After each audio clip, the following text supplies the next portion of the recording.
Welcome to Relation Tales. Please like this video and subscribe Relation Tales. Warren Kane typed quickly on his keyboard, the soft sound of the keys mixing with the quiet buzz of the office's air system.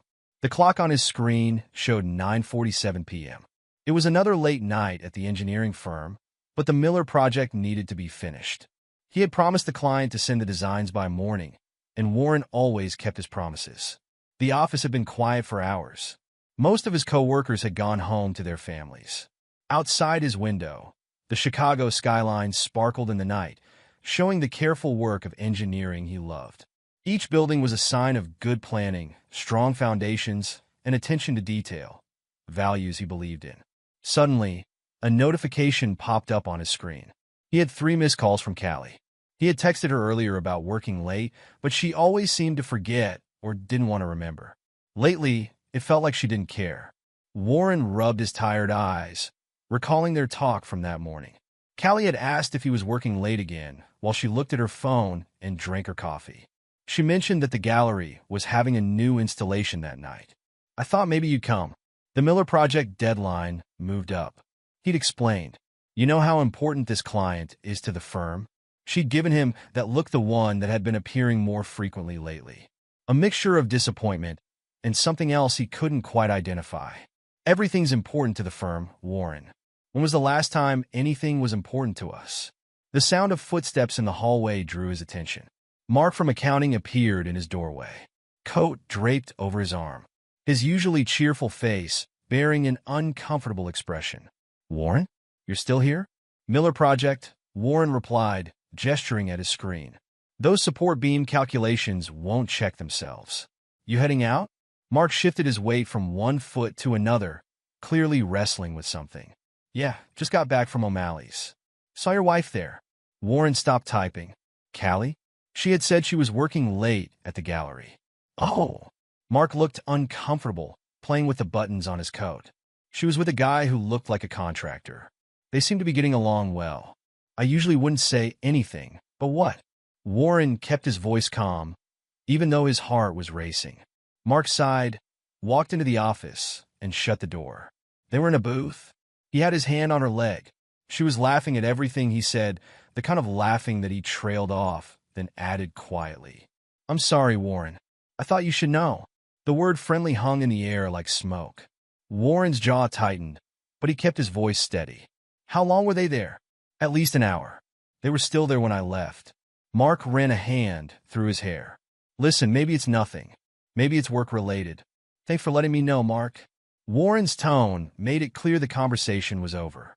After Mark left, Warren sat motionless, staring at his computer screen without seeing it.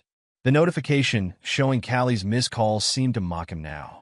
He opened his phone, thumbing through recent texts, "Working late at the gallery again. Don't wait up. Another installation. I probably won't be home for dinner. I'm meeting with a potential buyer, so it might take a while."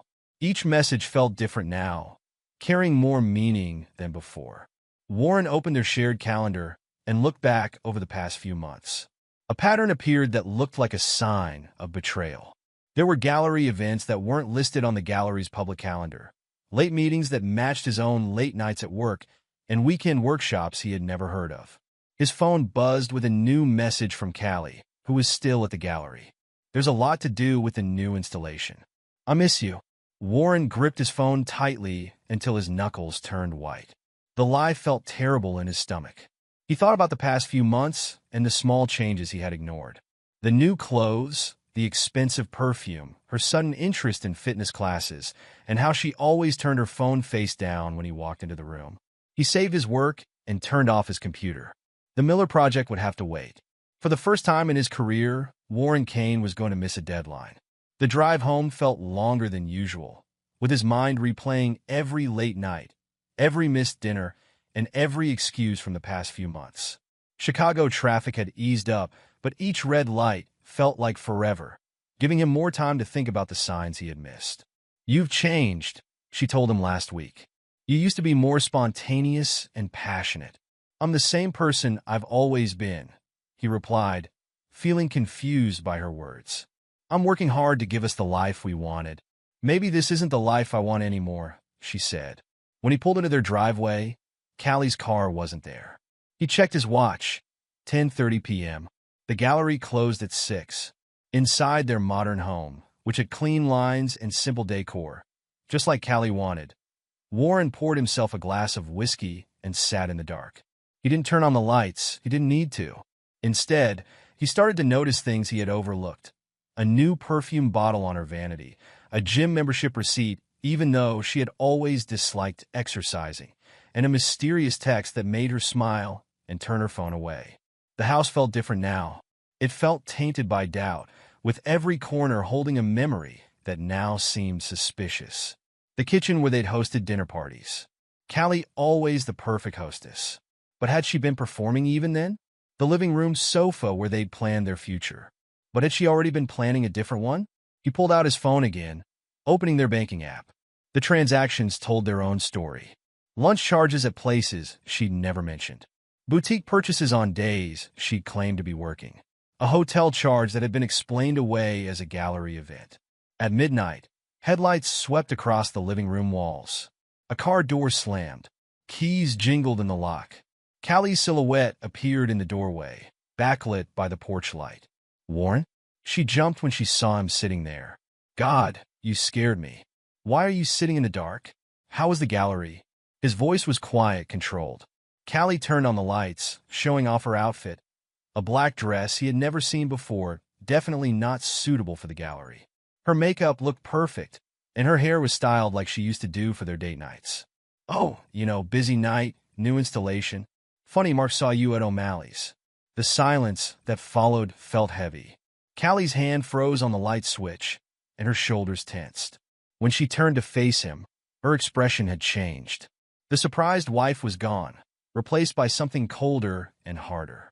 Were you having me followed? The accusation in her voice made him angry, but Warren kept calm. Answer the question, Callie. Who were you with? What does it matter? She threw her purse onto the counter with more force than needed. You're never here anyway. You're always at the office and always busy with your projects. Do you know how lonely that gets? Warren stood up slowly, his glass of whiskey forgotten. Don't turn this around on me. Who is he? His name is Tyson. The words came out like a challenge, her chin lifting defiantly. And he makes me feel alive. The admission hung between them like a physical thing. Warren's hands clenched at his sides, his wedding ring suddenly feeling like it was burning his finger. How long? Does it matter? How long? Callie crossed her arms, a gesture that was both defensive and defiant. 3 months. And you know what? I don't regret it. Tyson sees me, Warren. He understands me in ways you never could. If you really loved me, you'd understand why I needed this. Warren stared at her, really seeing her for the first time in their marriage. The woman before him wasn't the person he'd fallen in love with. Or maybe she had always been this way, and he had been too blind to notice. If I loved you, his voice was dangerously quiet. I gave you everything. This house, the gallery job, everything you ever wanted. And this is how you repay my loyalty. Oh, please. Callie rolled her eyes and paced the room like a trapped animal. Things. You gave me things. What about emotions? What about passion? When was the last time you kissed me spontaneously? When was the last time you put me before your precious work? When was the last time you were honest with me? While I was working to give us a good life, you were with some contractor. The slap echoed through the room. Warren caught her wrist before she could pull it back, his grip firm, but not bruising. Their eyes met hers, widening with the first hint of fear, his cold with fury. Don't, he warned, releasing her wrist. Don't you dare act offended. You lost that right the moment you decided to cheat. He turned away from her, walking purposefully toward their bedroom. Callie followed, her heels clicking on the hardwood floors. What are you doing? Warren yanked open their closet, pulling out a suitcase. If Tyson's so amazing, he said, throwing the suitcase onto the bed, why don't you go live with him? Warren, stop. You're being ridiculous. Her voice had lost its edge. Taking on a pleading note, we could talk about this. We can work it out. Couples go through this all the time. No. The word cut through her excuses like a blade. Other couples might accept this. I won't. He ignored her and started taking her clothes off the hangers, tossing them into the suitcase. Designer dresses, silk blouses, the expensive things he had bought her over the years, went in without any care. Warren, please. You're overreacting. It was just a mistake. A 3-month mistake? He moved to her dresser and emptied the drawers. A mistake is forgetting to pay a bill.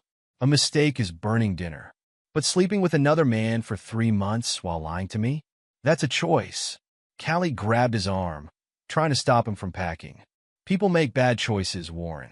They learn from them. What about counseling? We could try. There's nothing to try. He shook off her grip and zipped the suitcase shut with finality. You made your choice. Now you can live with it. You're not even willing to fight for us? Her voice cracked. After 7 years of marriage? Warren turned to face her, his expression carved from stone. Fight for what? Callie. The lies? The betrayal? Tell me exactly what part of this marriage is worth saving. I love you, she whispered, tears starting to fall. Doesn't that count for anything? Love, he laughed, a harsh sound devoid of humor. Is that what you call it? Because from where I'm standing, it looks a lot like convenience. You love the life I gave you. You love the security, but me? No, Callie. You don't love me. You never did. Callie's face crumpled, and her mascara ran down her cheeks. Once, her tears might have affected him. Now they just felt like another form of manipulation. Where am I supposed to go? I hear Tyson's amazing, Warren replied with sarcasm. I'm sure he'll take you in. After all, he understands you so well. He carried the suitcase to the front door and set it on the porch. When he turned back, Callie was standing in the foyer, her perfect appearance now a mess. You can't do this to me, she whispered. I'm not doing anything to you. You did this to yourself. Warren held the door open. You have an hour to grab anything else you need. After that, I'm changing the locks. Our friends will never understand this. She made one last desperate attempt. They'll think you're cruel for throwing me out in the middle of the night. What will people say?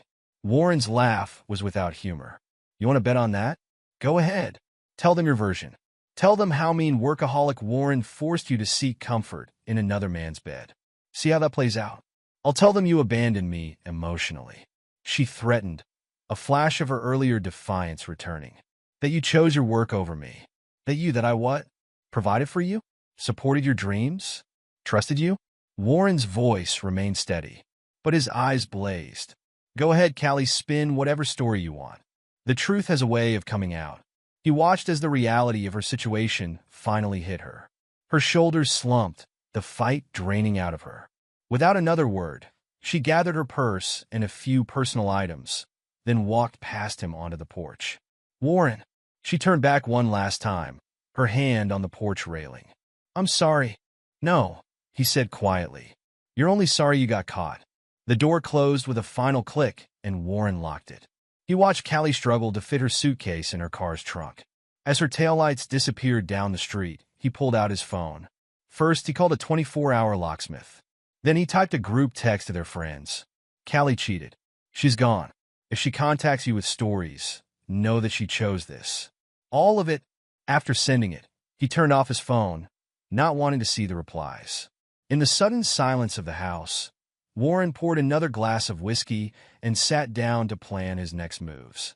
He had trusted Callie with everything. His heart, his home, his reputation. She had betrayed that trust, and now she would learn what that meant. Tomorrow, he would start taking apart the life he had built with her. Tonight, he would sit with his anger and let it turn into determination.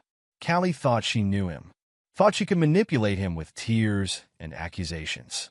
She was about to discover just how wrong she was.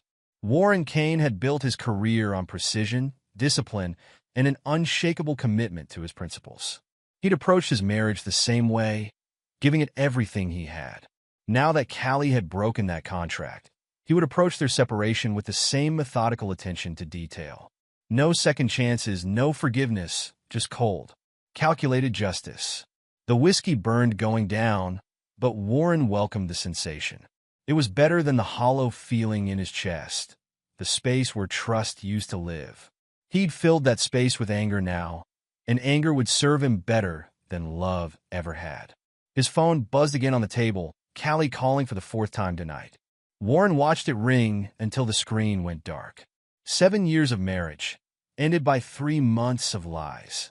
He should have seen it coming, should have noticed the signs, but he'd been too busy building their future to notice her destroying their present. The locksmith arrived 30 minutes later, efficient and professional, asking no questions as he changed every lock in the house. Warren paid him extra for the late-night service, then stood in his doorway, new keys in hand, feeling like a stranger in his own home. Tomorrow would bring chaos, friends calling, rumors spreading, lives unraveled. But Warren was ready for it. He'd faced complex problems his entire career, solving them with logic and precision. This would be no different. Callie had made her choice, and now he would make his. No compromise, no weakness, no forgiveness. The night stretched ahead of him, dark and uncertain. But Warren Kane didn't fear uncertainty. He would rebuild, stronger than before, without the lies that his marriage had become. And he would make sure Callie understood what she had thrown away. Warren sat in his office, phone pressed to his ear, listening to an old colleague from the construction industry. After a week of careful calls, things were starting to come together. "Tom, what can you tell me about a contractor named Tyson? Operates in the Chicago area." "Tyson Parker?" Tom's voice crackled through the speaker. "Yeah, I know him. He's a bit of a cowboy. Takes on more jobs than he can handle and cuts corners to meet deadlines." "Why?" Warren's free hand tightened on his desk.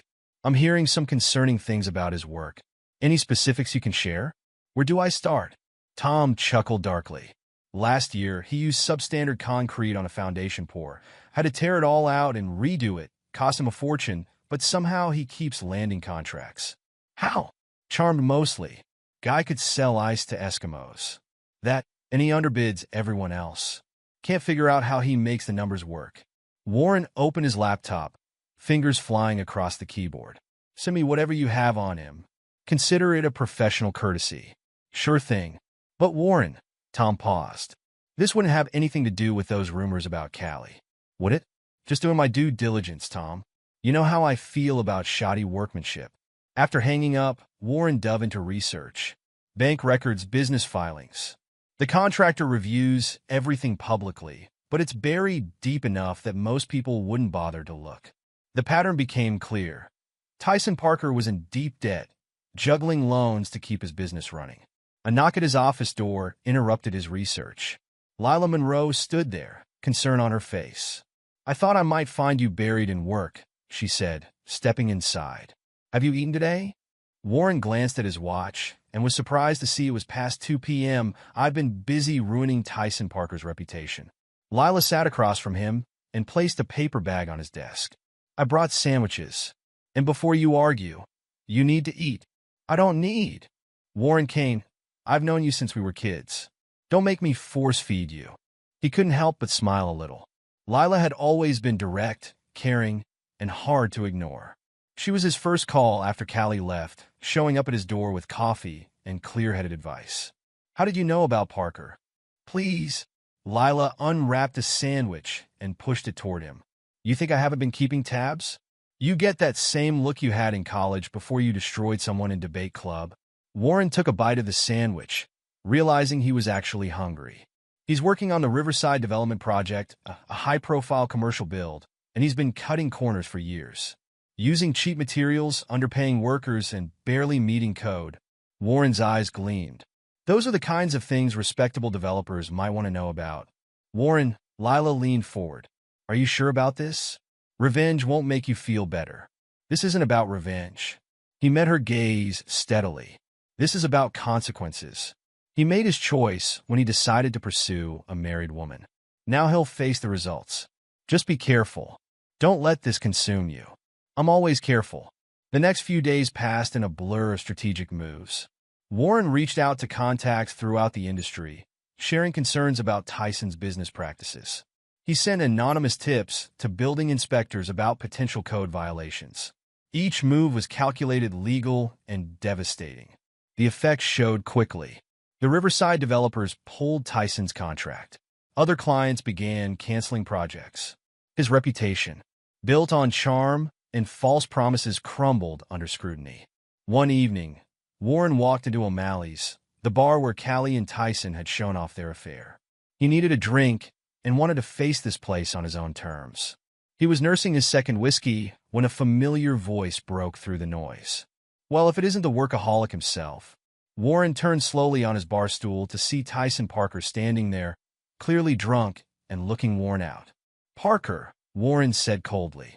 "Rough week, you smug bastards?" Tyson stepped closer, swaying a little. "You think I don't know what you've been doing? Making calls, spreading rumors?" Warren took another sip of whiskey. "I simply shared some concerns about your business practices. The truth hurts, doesn't it?" "Truth?" Tyson laughed bitterly. "The truth is your wife came to me. She begged me to show her what a real man could do. And let me tell you, she was very appreciative." The bar went quiet as other patrons sensed the tension. Warren set his glass down carefully. "A real man?" He stood slowly. "A real man doesn't prey on married women. A real man doesn't cut corners and endanger lives with shoddy construction. You're nothing but a fraud, Parker. In every aspect of your life. At least I know how to satisfy a woman." Tyson shoved Warren's shoulder. "No wonder Callie left you." Warren's fist connected with Tyson's jaw before he could finish the sentence. The contractor stumbled back, then charged forward with a wild swing. Warren ducked, years of boxing training taking over.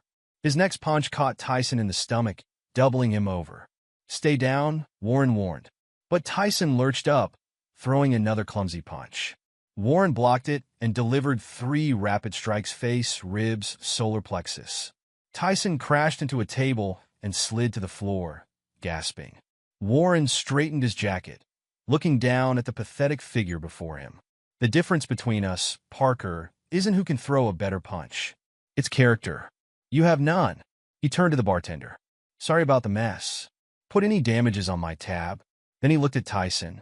"Next time you want to brag about sleeping with someone's wife, remember this moment. Remember how it feels to lose everything you've built." Warren walked out of O'Malley's with his head held high, leaving Tyson groaning on the floor. His knuckles hurt, but the pain felt clear. He hadn't lost control. He had just given Tyson the beating he had been asking for. His phone buzzed. It was Callie's number. She had been calling and texting constantly since news of Tyson's downfall spread. He let it go to voicemail, just like all the others. The next morning, his office door burst open. Callie stood there, clutching her purse like a shield. "You destroyed him," she accused. "Are you happy now?" Warren didn't look up from his computer. "Did you need something?" Tyson lost everything: his business, his reputation, actions of consequences. Now Warren did look up, his expression hard. He chose to pursue a married woman. "You chose to cheat. These are the results. I'm living in my car." Callie's voice cracked. "None of our friends will talk to me. The gallery put me on leave. Please, Warren, I made a mistake. I want to come home." "Home?" Warren stood, walking around his desk. "You don't have a home with me anymore. You threw that away for a few months of excitement with a fraud. I'll go to therapy. I'll do whatever you want. Please." She reached for his hand. "I love you." Warren pulled away as if her touch burned. "No, you don't. You love security. You love the lifestyle. But you never loved me." "That's not true." Tears fell freely now. "I was confused and lonely. Tyson was a mistake. A 3-month mistake? Multiple hotel rooms? Countless lies." Warren's voice stayed calm. "You were confused, Callie. You were selfish. And now you're only sorry because your plan backfired. What do you want me to say?" She collapsed into a chair, sobbing. "That I'm sorry? That I regret everything? I do. I'll spend the rest of my life making it up to you. I want you to leave." Warren opened his office door. "I want you to live with the choices you made, and I want you to understand that there will never be forgiveness. Not from me. Warren, please. Security will escort you out if necessary." Callie stared at him for a long moment, searching for any sign of softening. Finding none, she gathered her purse with trembling hands and walked to the door. "You'll regret this," she whispered. "Someday, you'll wish you'd given us another chance." Warren's laugh was cold. "The only thing I regret is not seeing you for what you were sooner. Goodbye, Callie." After she left, Warren called his lawyer. "She'll try something desperate next. Be ready." He was right. A week later, Callie filed for spousal support, saying she had been emotionally abandoned and was financially dependent. Warren's lawyer came prepared with bank records showing her shopping sprees, hotel receipts, and text messages she hadn't deleted. The judge dismissed her claim in less than an hour. Warren sat expressionless as Callie left the courtroom in tears. He felt nothing watching her go. She had chosen her path. Now she could walk it alone. That evening, Lila brought dinner to his house and set up takeout containers on his kitchen island. "I heard about court," she said, handing him a beer. "You okay?" "I'm fine." Warren took a long drink. "It's finally over." "Is it?" Lila studied him closely. "Or are you just getting started on your war path?" Tyson Parker destroyed himself. "I'll just help people see who he really was." Warren picked at his food. And Callie, she made her choice. When we were kids, you used to say everything was either right or wrong. No gray areas. Some things are that simple. Lila touched his arm gently. "Life usually isn't. But you've always been the most principled person I know. Sometimes it drives me crazy, but it's also why I trust you completely." Warren looked at his oldest friend, seeing the concern in her eyes. "I'm not going to break Lila. I'm going to rebuild better than before." "I know you will." She smiled. "And I'll be here to make sure you actually eat while doing it." For the first time in weeks, Warren felt something close to peace.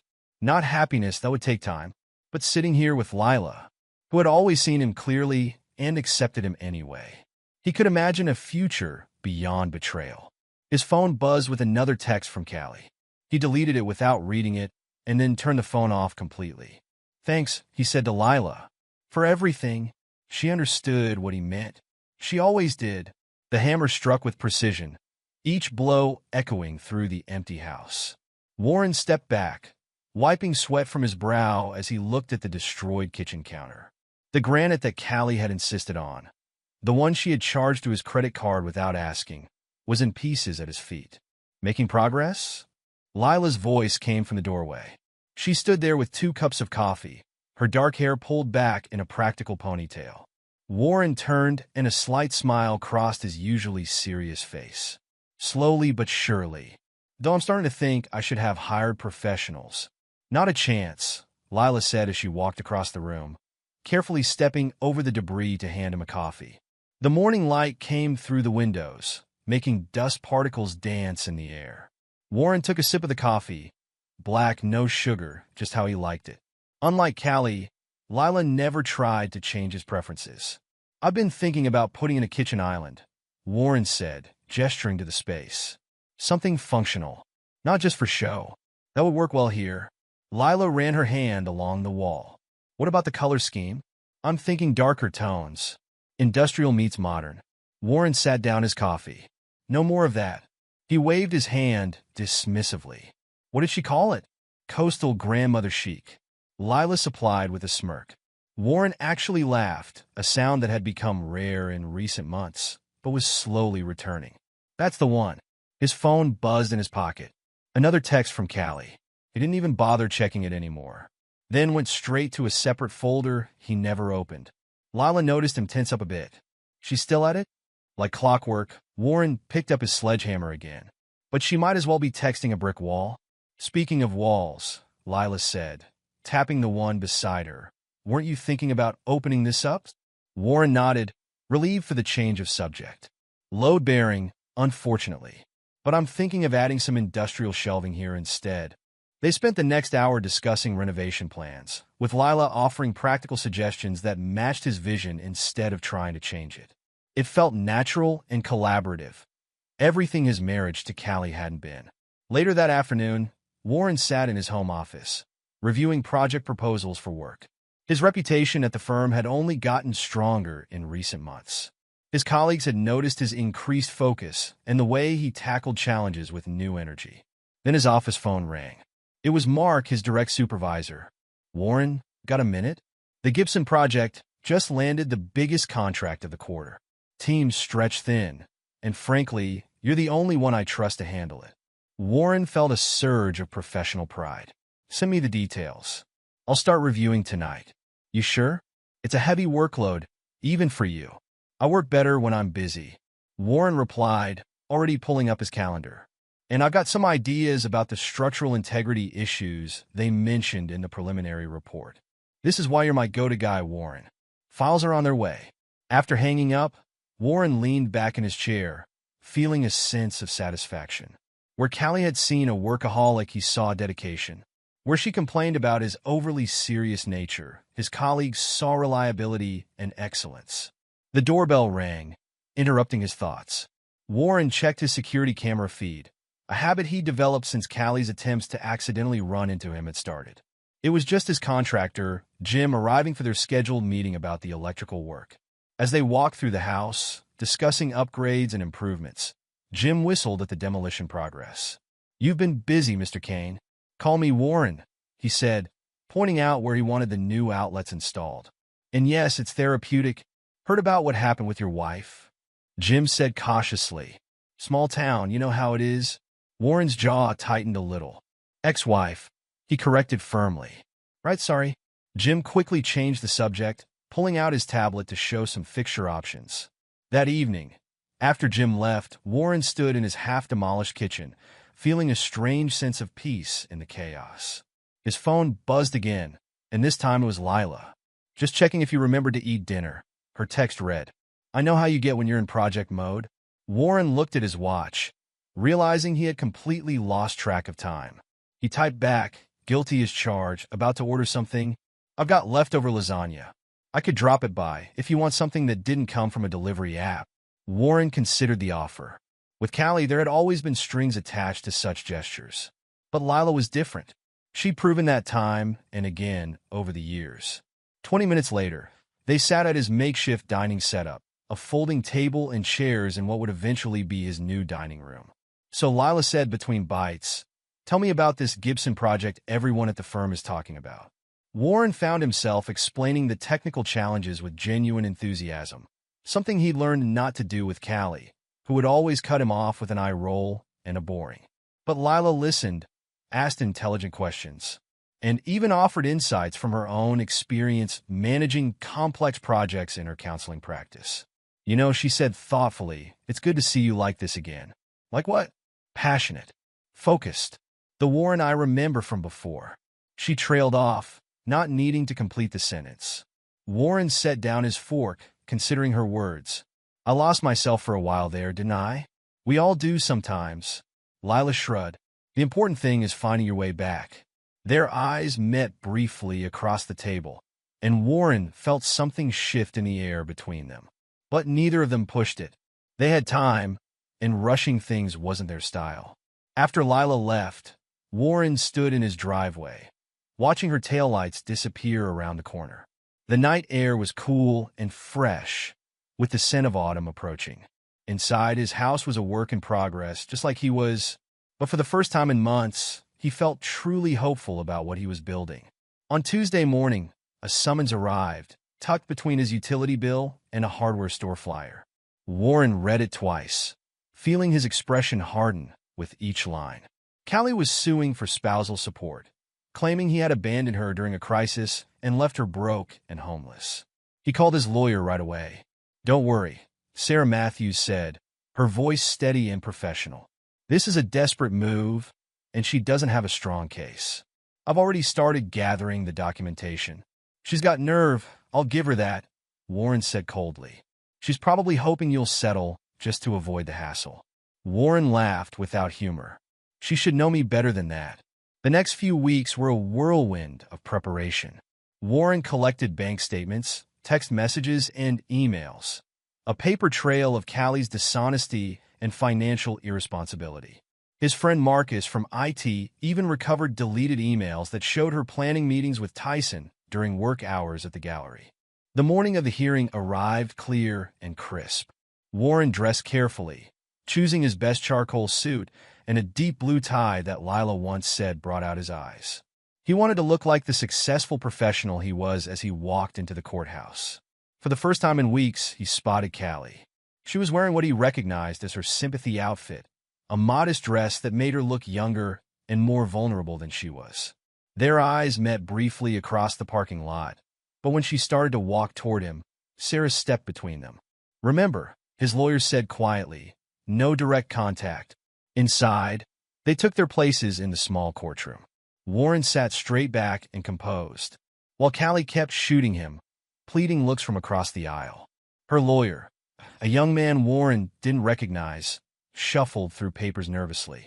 Judge Martinez entered, and the proceedings began. Callie's lawyer presented first, painting a picture of a devoted wife abandoned by her workaholic husband, now struggling to survive. My client simply seeks fair compensation for the years she spent supporting Mr. Kane's career, the lawyer argued. During their marriage, she put her own ambitions aside. Objection, Your Honor, Sarah interrupted smoothly. Opposing counsel is presenting facts that aren't in evidence. Mrs. Kane held a full-time job throughout the marriage. Sustained, Judge Martinez said. Please continue with verifiable facts, counselor. Callie's lawyer stumbled, clearly thrown off his game. Yes, Your Honor. We have documentation showing Mrs. Kane's current financial hardship, which she brought upon herself, Sarah responded when it was her turn. She walked up to the judge with a thick folder. Your Honor, I have evidence of Mrs. Kane's systematic financial betrayal of my client, including unauthorized credit card charges and hidden bank accounts. Warren watched as Sarah carefully laid out the evidence.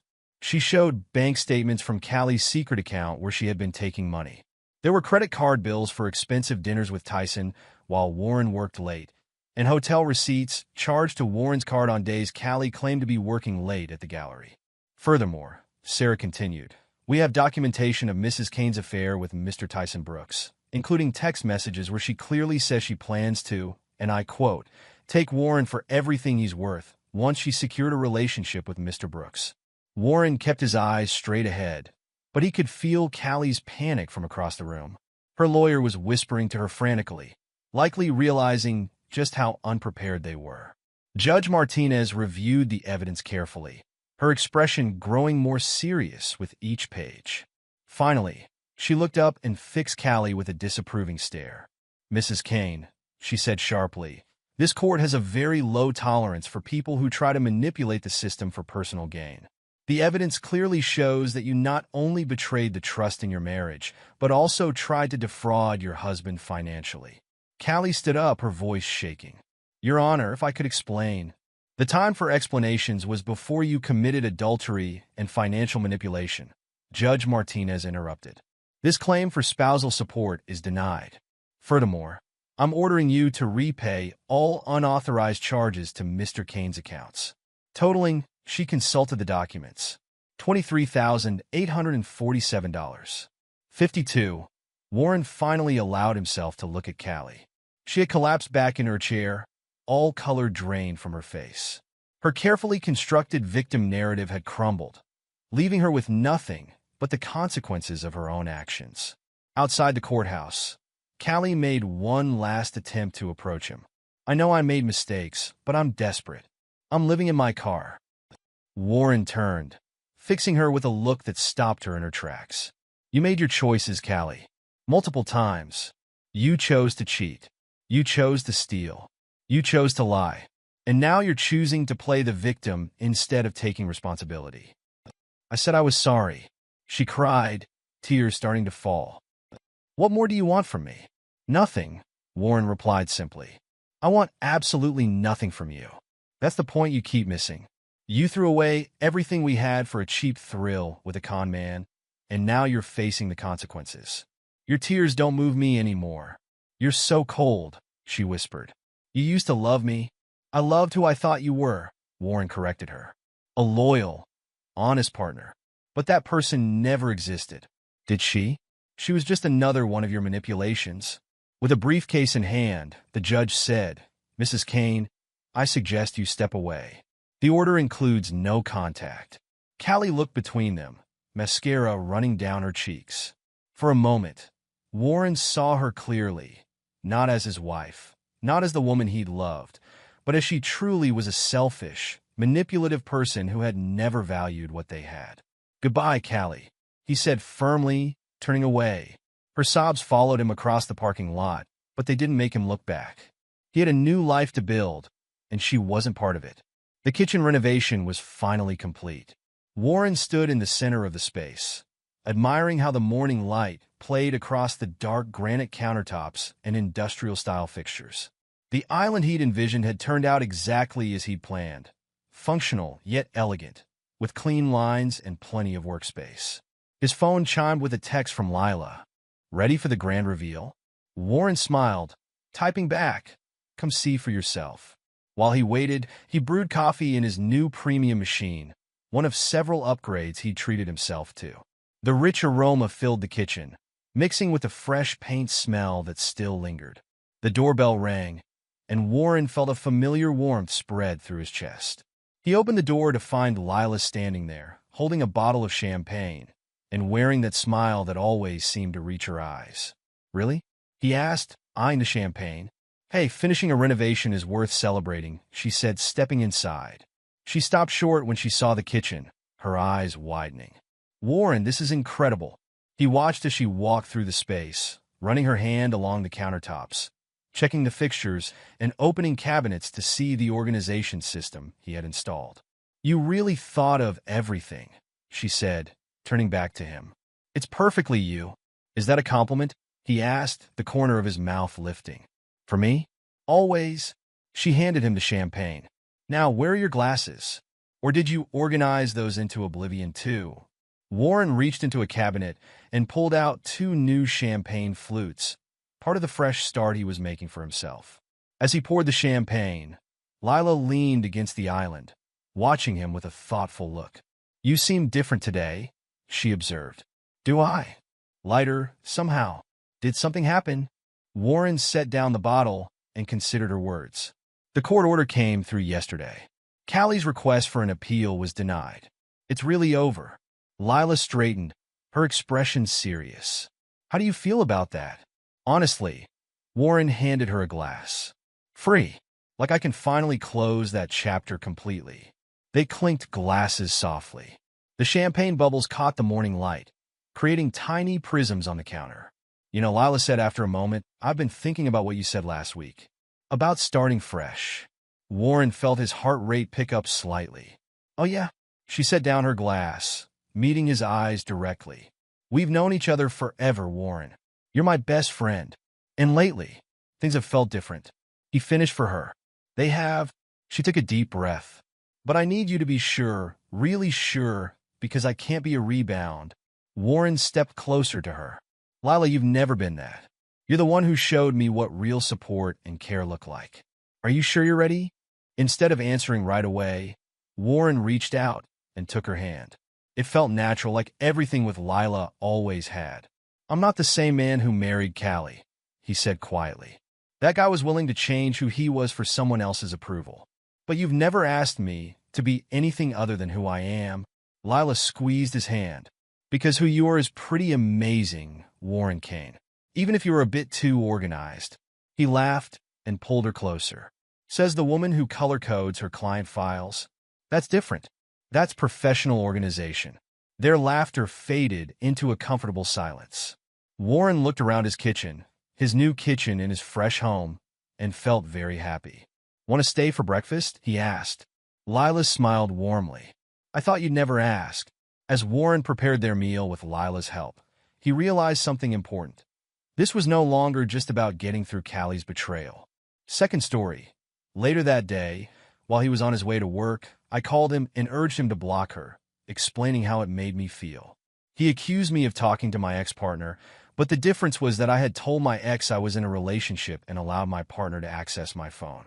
After that call, I felt like he would leave me soon. In a desperate attempt to make him stay, I tried to harm myself. Next thing I knew, an ambulance was in my room checking on me to make sure I was okay. Once I got the all clear, I called my partner again to tell him what had happened. He then blocked his ex on all platforms, and they didn't communicate again until today, October 26th. My partner is currently with his mother and little brother at his sister's apartment in the same town as his ex. He went for a walk around the town, and I called him just as he was returning. He mentioned that his mother and little brother were joking about him meeting a girl, and his mother even asked if he was going to cheat on his girlfriend. He said no, but then mentioned that he had a cramp in his right arm, which he never gets unless he has met a girl. I talked about this with my best friend, and she suggested that I come here to explain everything that has been happening, hoping to get some advice on the situation.